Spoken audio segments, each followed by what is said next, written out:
is going to be, Roy Stewart is going to be handling the technical part of it. Thank you all for coming out tonight. And what I'm going to be talking about is Bible chronology and ancient history.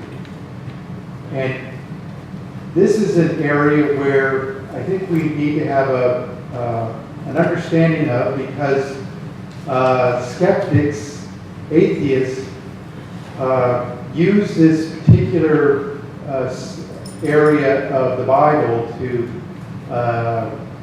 raise questions that puts Christians in a corner. And I think we need to have reasonable answers to give them to have a solid defense of the faith. And this requires some delving into some details of chronology. There's a lot of numbers involved, but I hope it will be come together in a way that will be hopefully understandable to everybody. Bible chronology and ancient history, how the biblical timeline gives a proper understanding of ancient history. These are the questions that will be considered and answered. Now, you might have heard that according to people's understanding of the Bible, that the whole world is 6,000 years old. So how do we know that? How do we know that there was a global flood that occurred 4,400 years ago? And and then there's the pyramids of Egypt that were built 4,600 years ago. Look, notice the discrepancy.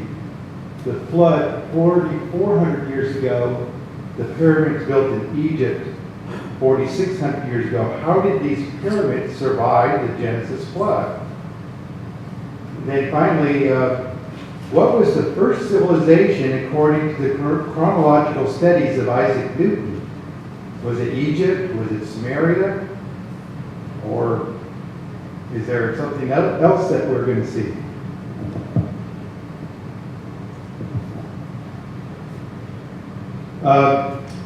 So let's get back to the beginning. Creation was in the year 4004 BC. In Genesis chapter 1, we see 7 days of creation. Day 1, separation of light from darkness. Day 2, the firmament separates waters from above and below. Day 3, appearance of dry land along with vegetation. Day 4, creation of the sun, moon, and stars. Day 5, creation of birds in the air and fishes of the sea. Day 6, creation of man and land animals. And day 7, God rested. These are 24-hour days. People have tried to make these days into ages, but they really have to do a lot of stretching with the Hebrew grammar, the context involved. It is just far more reasonable to consider these days 24-hour days. Now I'm going to be using the chronology of Bishop Ussher. In the older Bibles, in fact, we went to New York this past week.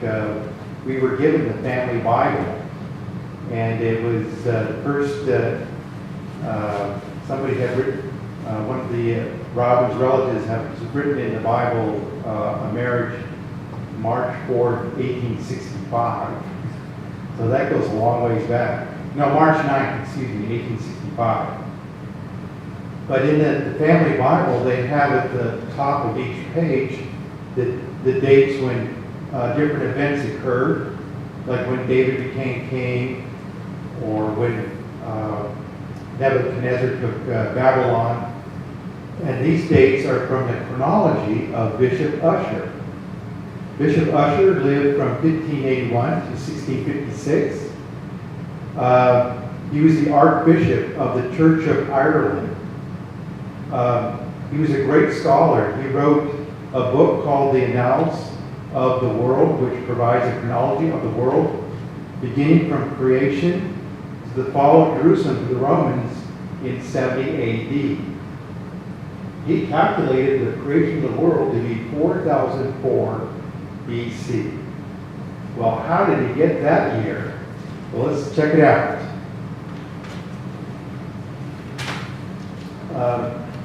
The Bible basically has two ways to count the years. The first way is to use the genealogical records.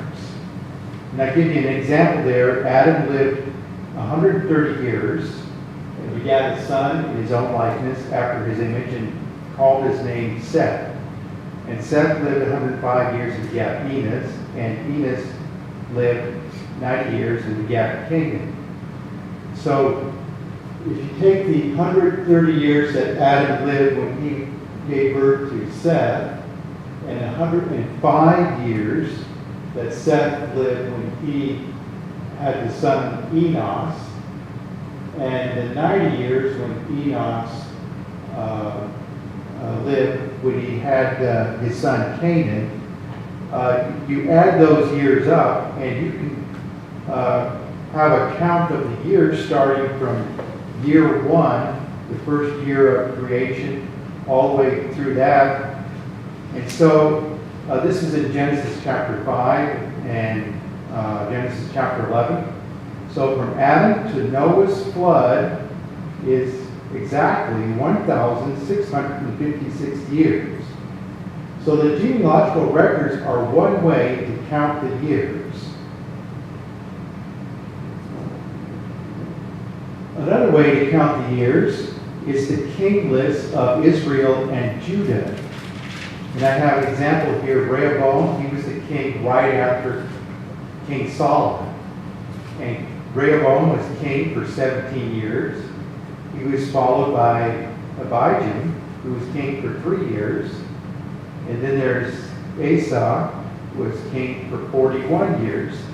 So if you add all those years together, 17 and 3, that's 20, and 41. So you got 61 years of kings, those 3 kings. So from the first king, Saul, king of Israel, to the last king, Zedekiah, is exactly 464 years. And at the end of 464 years, King Nebuchadnezzar of Babylon conquered Jerusalem. Now there's other ways, there's other things in the Bible that gives you, when Solomon founded the temple, it was 400 and some years, I forget the exact number, from the Exodus. And then we have another figure for time that the people of Israel spent in Egypt. So all this time, we can count every year from the beginning of time all the way to the last king, Zedekiah. So after the fall of Jerusalem, the Jewish canon of years just fell apart. For some reason, when Babylon took Jerusalem, the people in charge of counting the years and making sure it's accurate, they were no longer doing that. So at this point, we have another counter of years. He's a Greek astronomer, Claudius Ptolemy. He lived 100 years after Christ. The Babylonians were keeping records of their kings and counting the years with them. And so Ptolemy took those Babylonian records, and he had 43 Babylonian, Assyrian, Persian, and Greek kings, and the number of years that they reigned. So we still keep that count going, and by counting the years of these kings, we get reliable dates. His chronology can be synchronized with the events of the Bible. So, and then, that list is called the Canon of Kings, and it provides dates from 747 BC before Christ to 30 BC before Christ. 30 BC was the last year of Cleopatra, the last Greek monarch of Egypt before the Romans took over Egypt.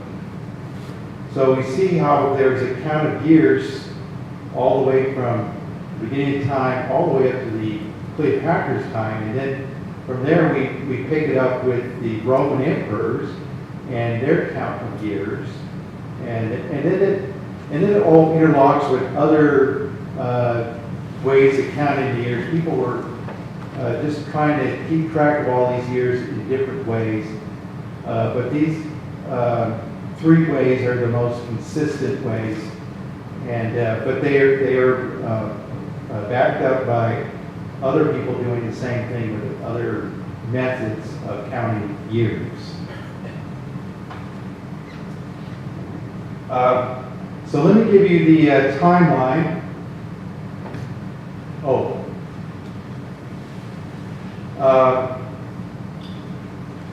The timeline begins with Adam at 4000 BC, before Christ. We have the flood at 2400 BC. And then we have David, the king, 1000 BC. And then we have Jesus at year 1 BC. And that's 2,000 years ago that Jesus was on the earth. So that's exactly 6,000 years. So that's our timeline of history.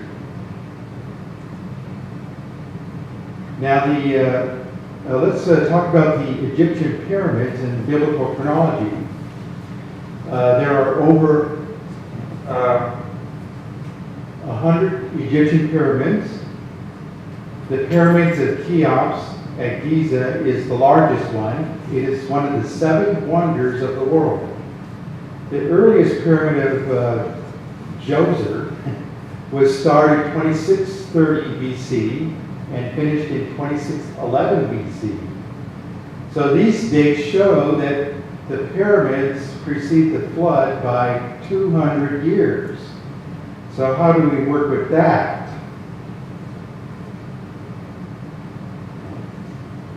How did the pyramids built before the flood survive the flood? This is the question that comes up often. That there's answers a Genesis writer, Bodie Hodge. He says, "I'm surprised how often I'm asked about the age of the ziggurats and pyramids, in particular the Great Pyramid of Giza, located in modern-day Egypt. Obviously, something is askew." So, does the age of the pyramids disprove the Bible? Skeptics and atheists just love to ask this question, and they bring it up all the time when they're in debates with Christians. They think that the question puts young earth creationists into a losing position. Young earth creationist is anybody who believes that the earth is only 6,000 years old versus the old earth creationists who believe that the earth is billions of years old. And these old earth people are Christians too, but they just happen to go along with the scientific thinking. So the young earth creationists seem like they when it comes to the age of the pyramids, they're at a loss. And they give logically flawed answers. So I think as young earth creationists, and certainly I am one, I believe that the earth is 6,000 years old. We need to think about this question in order to provide a reasonable answer. And young earth creationist is a position that stands solidly with the Bible. They believe in all they believe that the chronology is literal, the history is literal, everything about it is true. So what an atheist would say to a Christian, this is what an atheist would say. Okay, Christian, You say that according to Bishop's chronology, the world was created in 4004 BC. And you also say that in the year 2348 BC, a global flood supposedly killed everyone except Noah and his family. But wait a minute. Egypt has been continuously occupied from 5400 BC up to the present day. This means that people were living in Egypt before the creation of the world. This also means that people lived continuously in Egypt before, during, and after the global flood. And there is no evidence of any catastrophe interrupting the history of Egypt. So your claims are totally ridiculous. That's what an atheist would say. So this is the atheist viewpoint. The pyramids predate the flood of Noah's day. The pyramids could never withstand a worldwide flood. Therefore, the pyramids contradict the Bible. Therefore, the Bible is untrustworthy and therefore should be rejected in matters of science and history. So that's what they would say. So just to give you a comparison of biblical and ancient history timelines according to what is taught in our schools, I have Adam in 4000 BC and Egypt, the founding of Egypt was 3000 BC, but there's evidence that there's people living in Egypt 2,000 years or 2,500 years before even that. The pyramids were built around 2600 BC. And see how those are before the flood, 2300 BC. And then I also have the Trojan War before David. Now the Trojan War is a war, it was fought on what is now called Turkey, Asia Minor.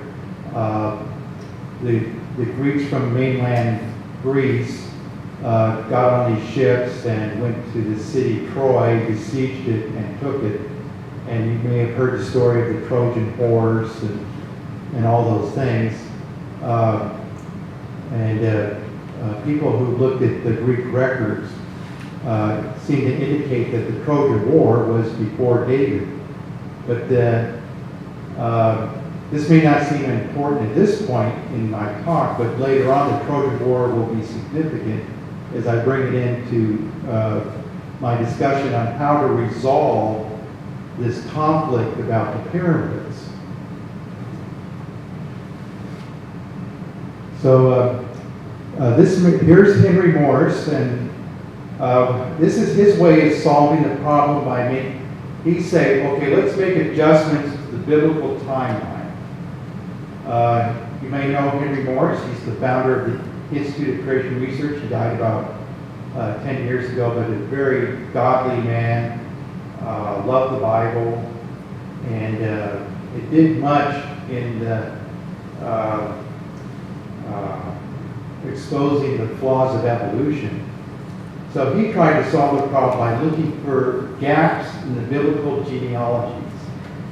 So he said he thinks, okay, maybe there's an extra son here that the genealogies don't mention, and we can add that, the supposed number of years to that, and then just keep adding years. And he figured that by adding 2,000 years to the Bible's genealogical count of years, he could put the flood at 4,300 BC and the creation of the world at 8,300 BC. And this gives plenty of time for the founding of Egypt and the building of pyramids. But there's a problem. The biblical chronology is very tight. I don't see how you can add even 10 years to it. And let alone, there seems to be no plausible way of adding 2,000 years to the biblical genealogies. It's just, and he never really explained how that was done. So let's look at a different way of trying to solve the problem. This is Ken Ham. He's the founder of Answers in Genesis. And he said, well, instead of trying to mess around with biblical genealogies, let's see if we can adjust the Egyptian timeline. So if we subtract hundreds of years from Egyptian history, maybe condense some monarchs and so forth and so on, then you can have the flood, have the pyramids come after the flood, not before. The problem with this is that there seems to be no reasonable time when we can date the pyramids. One writer for Answers in Genesis suggests placing the pyramid age in the time of Abraham. This is only 50 years from the founding of Egypt. Not enough time to fit 4 dynasties, or a total of 28 pharaohs, and that's like hundreds of years. How do you squeeze hundreds of years into 50 years? Another creationist suggests placing the pyramid age in the time of Moses. This would require a shortening of the Egyptian chronology by an enormous amount, 1,200 years. How are you going to do that? So, okay, so there's Ken Ham, and there's that slide. Okay, the embarrassment of biblical chronology. This is James B. Jordan, a Reformed theologian teaching at the Biblical Theological Seminary in Florida. He says, there is no way to evade the embarrassment of biblical chronology. If we try to pretend that Genesis 5 and Genesis 11 do not provide a chronology, we shall be ridiculed by intelligent unbelievers who can plainly see that there is a biblical chronology. On the other hand, if we, and this is the Ken Ham approach, if we accept the biblical chronology and enter into the task of rethinking the conventional consensus chronology of the ancient Near East, we shall be regarded as foolish and quixotic. Either way, we shall lose respectability. This is something we're going to get hammered on, this particular question. And we're going to lose our respectability over it. If that's the case, well, let us not worry what the unbelievers think. Let's just ask, well, what do the scriptures say? And so, what do the scriptures say?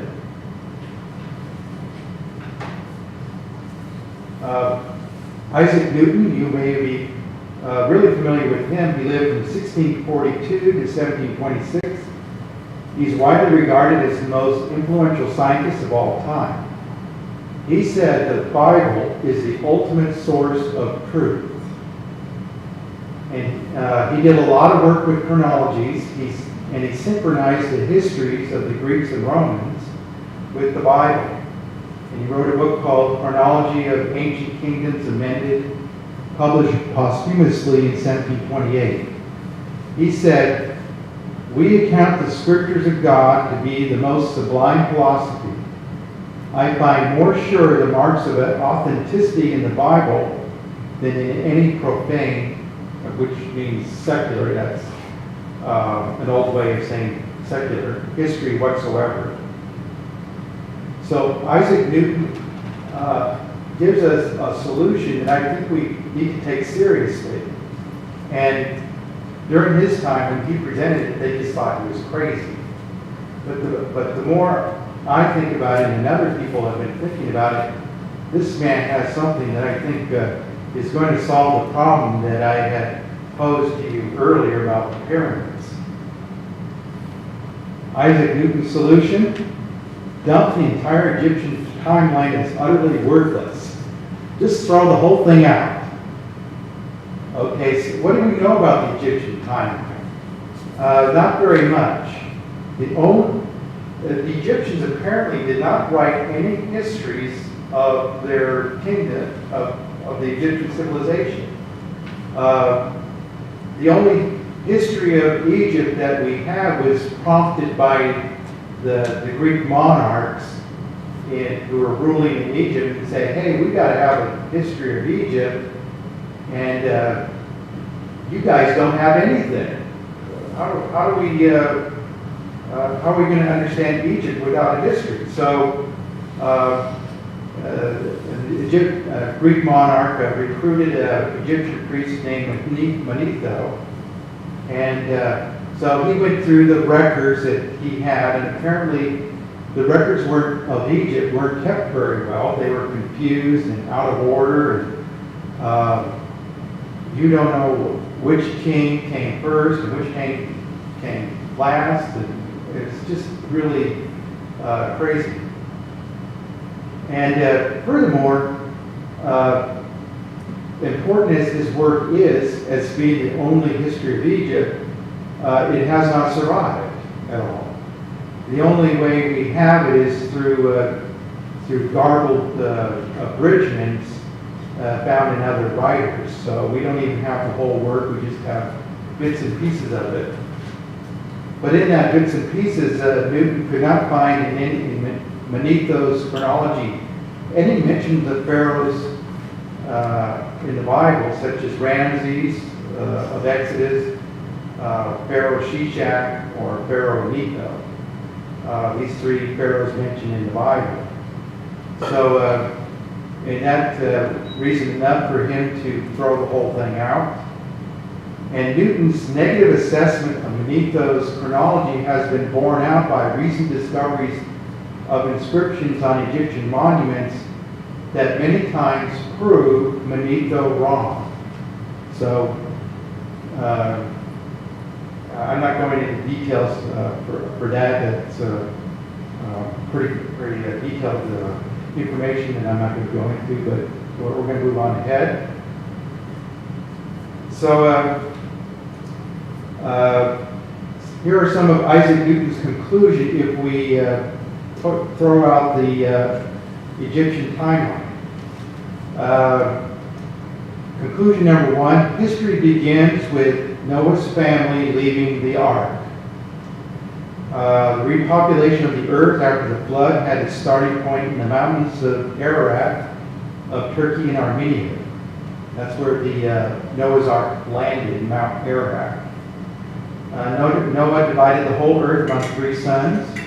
Europe went to Japheth, Asia went to Shem, and Africa went to Ham.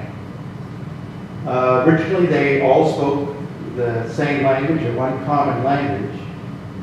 And as time went on, a king named Nimrod wanted to rebel against God and tried to unite people together to build the Tower of Babel. The Lord God responded by scattering these people over the face of the earth and confused their language. This was the origin of the races.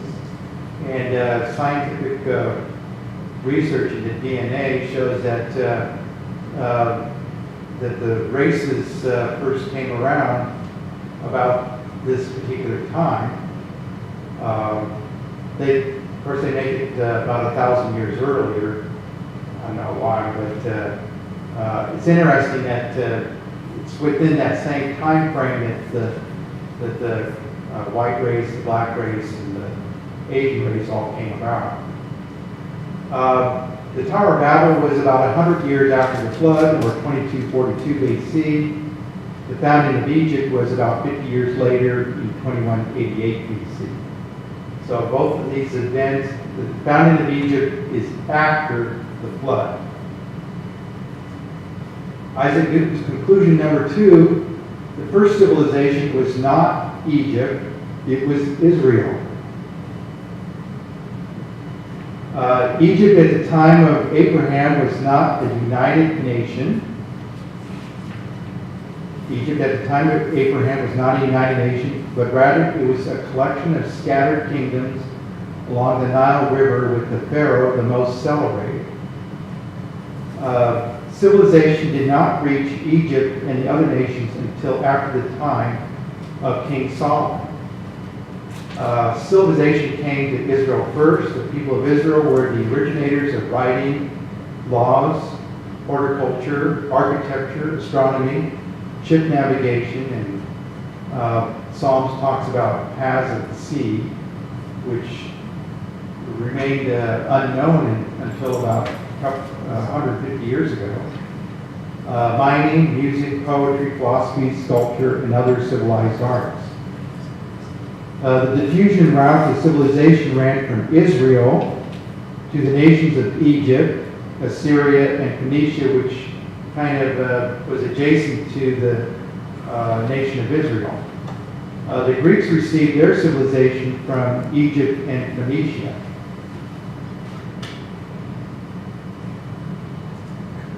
Isaac Newton's conclusion number 3, the Pyramid Age was after King Solomon. So he not only really moved it up, he moved it way up. And why is that? Well, the Bible talks about King Solomon being the wisest man of all the earth. But first of all, the blessings of civilization were to be passed on from the people of Israel to other nations. There's a promise in Scripture that Israel, through Israel, all the nations will be blessed. And the wisest among men was King Solomon and not the pharaohs. I have a quote here from 1 Kings chapter 4, verses 30 through 34. And Solomon's wisdom excelled the wisdom of all the children of the east country and all the wisdom of Egypt. For he was wiser than all men, and his fame was in all nations round about. And he spake 3,000 proverbs, and his songs were 1,005, and he spake of trees, from the cedar tree that is in Lebanon, even unto the hyssop that springeth out of the wall.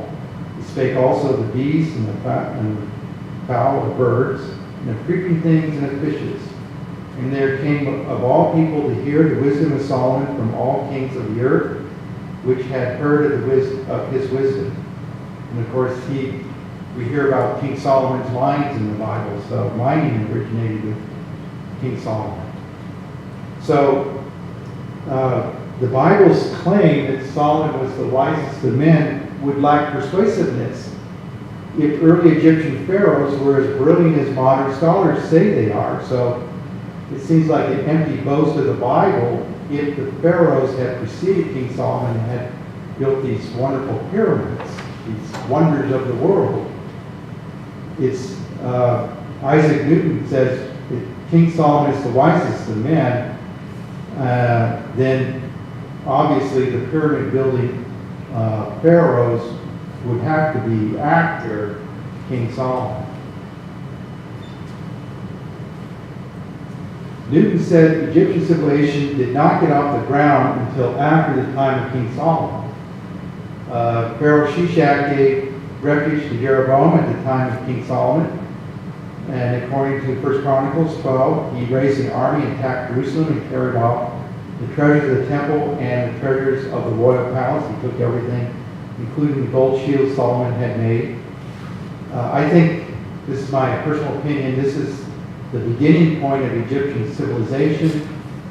I think that the robbing of the treasures in Jerusalem and all that gold that King Solomon had collected from the mines of Ophir, I think it is, as well as stealing Israel's technological know-how. Solomon built these temples out of massive stones, and that architecture using massive stones I think was taken down to Egypt, and that's when Egypt became a civilized nation. The Pyramid Age was after the Trojan War, so there they are fighting the Greek soldiers and the Trojan soldiers. According to Herodotus, who is a Greek historian, and we have his history. It's a big book. The records he found in Egypt showed that Cheops, the most famous of the Egyptian pyramid builders and other pyramid building pharaohs, lived after the Trojan War. And the Trojan War was was the subject of two famous books by Homer, the Iliad and the Odyssey. Newton dated the Trojan War in 903 BC, so the Trojan War would therefore be after the reign of King Solomon. Let's look at the testimony of the Greeks and Romans. According to ancient historians like Herodotus, Greece and Rome received the alphabet from Phoenician traders. The Phoenicians were a Semitic race that learned the Hebrew writing around the time of King Solomon. Another Greek historian, Strabo, said that the city of Thebes was famous in Homer's day, and everything about Strabo knew about the pyramids and all the famous things the Egyptians had done, but he says that that was after Homer. That civilization, the empire of Egypt, sprung up after Homer had written about the Trojan War. The city of Memphis, where the Egyptian kingdom began, was built after Homer, the poet, had written about the Trojan War. Therefore, the imperial power of the pyramid-building pharaohs was after King Solomon. Egyptian chronology cannot be relied upon even in Herodotus' day. I talked about Manetho, who lived about the time of 200 years before Christ. Herodotus lived about 500 years before Christ. And when he talked to the Egyptians, he noticed that they loved to inflate their chronology to impress other nations. According to Herodotus, the priest had made a list of 341 Egyptian kings reigning some 11,340 years. Even in the eyes of modern scholars, this claim by the Egyptians is preposterous because, as I said earlier, they put the first habitation of Egypt at 5,000 years ago. Okay, so that's testimony of Greeks and Romans.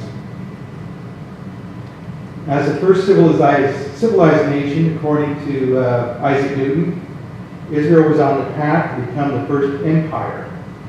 The extent of land promised to Israel was from the Euphrates River to the Red Sea, to the Nile River in Egypt, to the Mediterranean Sea. Their rebellion grieved God, who raised up the nations of Egypt and Assyria to conquer them. Okay, this is back to the biblical and ancient timelines, and I'm going to show you how Isaac Newton readjusts everything. The Trojan War goes from before King David to after King David.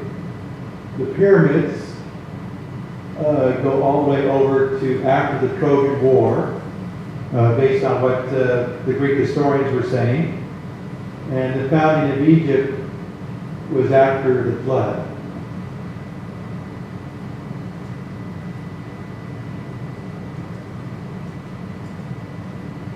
Okay, so the next question we should ask is the Sumerians. You've heard of the Sumerians in school maybe. They're the first urban civilization dating to 5500 BC. That's 1,500 years earlier than the biblical date of creating the world, 4000 BC. These Sumerians invented cuneiform writing in 3000 BC. They introduced domesticated animals and irrigation. These Sumerians disappeared after the Amorites and Babylonians took over Mesopotamia in the early second millennium BC, or around 1900 BC. This is way before King Solomon. This is even going back to the time of Abraham, Isaac, and Jacob. So, and obviously we don't hear about Sumerians in the Bible. All knowledge of them, including their name, was forgotten until French and British archaeologists stumbled on them in the deserts of Iraq in the 19th century. That's when we first hear about the Sumerians, only 150 years ago.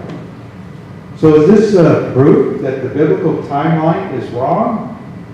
Well, let's see. A German scholar named Gunnar Heinsohn says that the Sumerians never existed. Here they are, one of the first things in our world history textbooks, the Sumerians, and here's this scholar from Germany saying they never existed. Why does he say that? Well, referring to the work of archaeologists using time-honored methods of digging through layers systematically, Gunnar showed that there were layers for the Muslims, then the Greeks, then the Persians, then the Babylonians, and last of all the Assyrians, but no evidence of a civilization below the Assyrian layer. So that's interesting. How come? Well, where did these archaeologists come up with the Sumerians?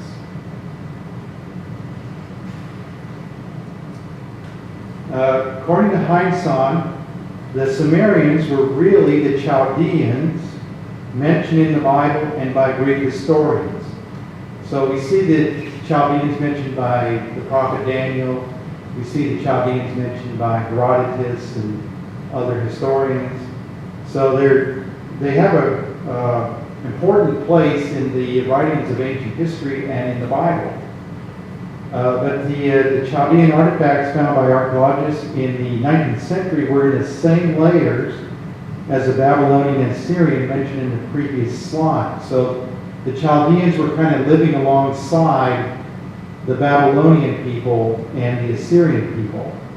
And they had their own language, I guess. In 1869, French archaeologist Julius Oppert proposed a much older civilization called Sumerian. I think he did that for the reasons that we have the biblical higher criticism of the Germans to have ways to put down the Bible.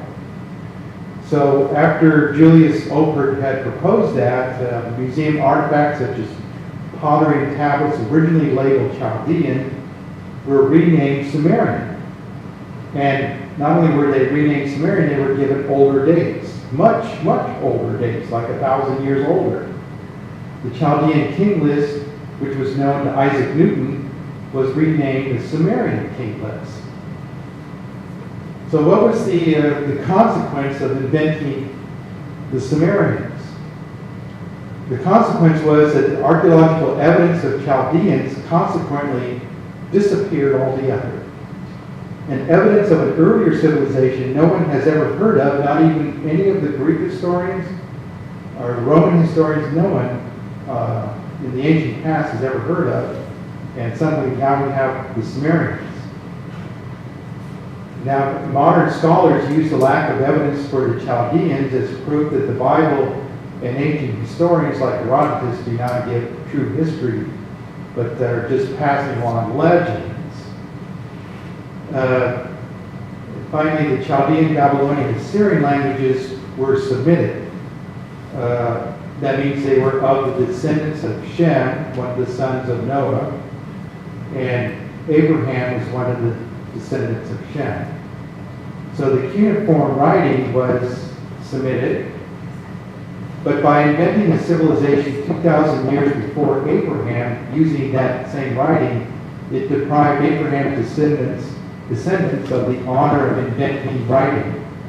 This is not only anti-biblical, but also anti-Semitic.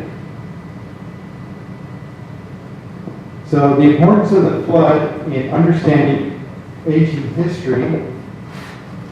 The problem with modern timelines of ancient history is that they do not account for the flood. Using the Bible and Greek and Roman historians, Newton showed how mankind progressed through 5 ages. Need to switch mics.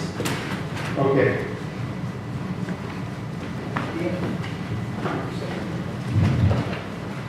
Okay, the importance of the flood in understanding ancient history. The problem with modern timelines of ancient history is that they do not account for the flood. Using the Bible and Greek and Roman histories, Newton showed how mankind progressed through 5 ages. The first is the patriarchal age. The second is the tribe age. The third is the city-state age. The fourth is the nation stage. And the last is the empire stage. So the age of the patriarchs, this is Noah and his 3 sons. They were patriarchs. They had families, and they ranged over a wilderness inhabited only by animals. They led a peaceful pastoral life. There was no wars. For example, the Bible talks about Abraham and Lot, who, to avoid strife between their families, separated and went into separate lands. Remember how Lot went to the land of Sodom and Gomorrah because it looked a lot better than where Abraham chose his land. Following the age of the patriarchs is the age of the tribes. As more and more people were inhabiting the earth, there was competition over land and resources, and this led to wars. Families joined with other families to form tribes for protection or to make war on other tribes. Genesis chapter 14 talks about the 5 kingdoms along the south side of the Dead Sea. Sodom, Gomorrah, Admah, Zeboim, and Zoar. These were not actually cities, they were actually large tribal villages, according to Isaac Newton. An alliance of 4 kings attacked these 5 cities and defeated them. They took spoils and captives. Abraham, with 318 men, went out to defeat the armies of the 4 kings and regain the spoils taken as well as the captives. So if Abraham represents one army, 318 men, and then you have multiply that 4 times 300, that'd be 1,200 men in the armies of the 4 kings. So we're talking small numbers of soldiers in these armies at this very early period of history. The next is the city-states. Tribes joined together to form villages or small towns. Because of strife and wars, walls were built around these settlements. Deuteronomy 3:5 is just one verse that talks about this. All these cities in the land of Canaan were fenced with high walls, gates, and bars, besides unwalled towns a great many. These small settlements were numerous. For example, the region of Bashan, which was conquered by Israel, it was east of the Sea of Galilee. It had 60 great cities. And if you look at a map of that area east of the Sea of Galilee, all you see is just little villages today. But so therefore, a great city was not a city in the modern sense. It's more like a small town. The land of Canaan, according to Newton's computations, had about 1,000 walled cities, in quotes. So when we see the word cities in the Bible, we need to understand it's not like cities that we know of today. Compare this number to the number of municipalities granted city status by the modern nation of Israel. There are a total of 74 cities. 74 cities that include Jerusalem, Tel Aviv, Jaffa, Hebron, Bethlehem, but there's numerous little villages, and so I think even today the population lives. If we were to compare those to biblical times, the 1,000 little villages that you see in modern day Israel would be comparable to the cities that we read about in the Bible. Egypt was not a nation, but a very large city-state in population. It was large in population, but small in area. During the time of Pharaoh, at the time of Exodus, where they were oppressing the children of Israel, the children of Israel only took 2 days to gather the straw for brick making throughout the land around Egypt. So they didn't travel very far, so that indicates to Isaac Newton that the land area of Egypt was very small. I mean, the part that Pharaoh controlled. Then we have the Age of Nations. Cities, small towns joined together to form nations. Israel became a nation under King David. Civilized arts were developed, such as architecture, irrigation, metallurgy in these nations. Then we have the Age of Empires. Nations joined together to form empires. Israel was on the path to become the first empire. God gave King David the mandate, as I mentioned earlier. And because of rebellion against God under King Rehoboam, the nation of Israel was divided in two. The Egyptian pharaoh Shishak conquered Jerusalem, and not Israel, but Egypt became the first empire. The Greeks and Romans each went through their own 5 ages after the time of King Solomon. Because of their greater geographical distance from the starting point of Mount Ararat, the emergence of people settling in the lands of Greece and Rome in the previously empty wilderness, that occurred much later than the emergence of Israel and Egypt. Their emergence as nations was faster than Israel and Egypt because of their proximity to nations that were already developed. Let's take the example of the Romans. The Romans had their patriarchal age with Romulus and Remus. They're the founders of Rome, about 750 BC, way after the time of King Solomon. The first Romans lived a pastoral existence. The senators or the elders of the city had their own sheep. They kind of worked out in the fields. The Roman tribe developed into a city-state that conquered surrounding city-states of Italy. With the uniting of the Italian city-states under one ruler, Rome became a nation. At the time of the Caesars, about 50 years before Christ, Rome became an empire. Thus, the duration of the 5 ages was short for Rome, only 700 years, compared to the time that took Israel or Egypt become an empire. So, biblical chronology is superior to the chronology produced by unbelieving scholars. It is supported by ancient histories of the Greeks and Romans, and it provides a clear and reasonable explanation of the progress of mankind using the flood as a starting point. Modern archaeological discoveries have consistently produced evidence that do not accord well with the modern scholars' inflated timelines. Their explanation of the progress of man is contradictory, often contradictory and implausible. These same archaeological discoveries support Newton's chronological work with the pyramid builders after King Solomon. Immanuel Velikovsky, who wrote several popular books, Worlds in Collision, Ages in Chaos, has done much work using the evidence of archaeology to point out the fallacies of inflated modern chronologies.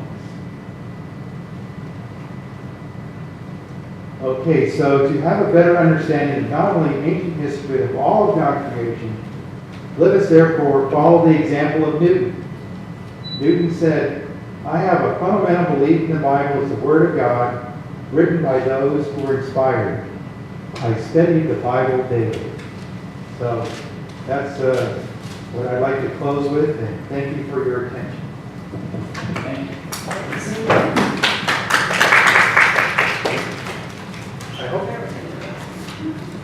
I hope that was helpful in helping you understand a little bit better about ancient history and how the Bible sheds a lot of light, and how our history books kind of lead us astray. A lot of these textbooks are written by non-believers who are trying to put down the Bible and using evidence that really is not really good evidence at all. So this really, I really impressed with Newton. So is there any questions? So have I explained it pretty good? We'll all run home and get our computers out. Okay, very good, okay. So by moving the Trojan horse and the pyramids, that just by moving those, there was a third one? The founding Egypt. Yeah. So, And the Trojan horse, that would get absorbed by the time. well, I guess the first thing we do is we throw out the Egyptian chronology altogether. And then the second thing is, well, what does the Bible say? Like what Mr. Jordan said, you know, we present this information. People are not, you know, they're still going to be stuck in their ideas. They're going to say, oh, we're kooks, you know, but we have an answer for them that I think is really good. And I think that they won't be able to come back as hard as they could, you know, like if we follow the other two approaches that I mentioned. Sad thing is they're teaching this to so many students. They're teaching their false, you know. They're teaching their false ideas to the students, yeah, so it's like those two boys that came last to church. Oh, John and Joseph. What's their names? John and Joseph.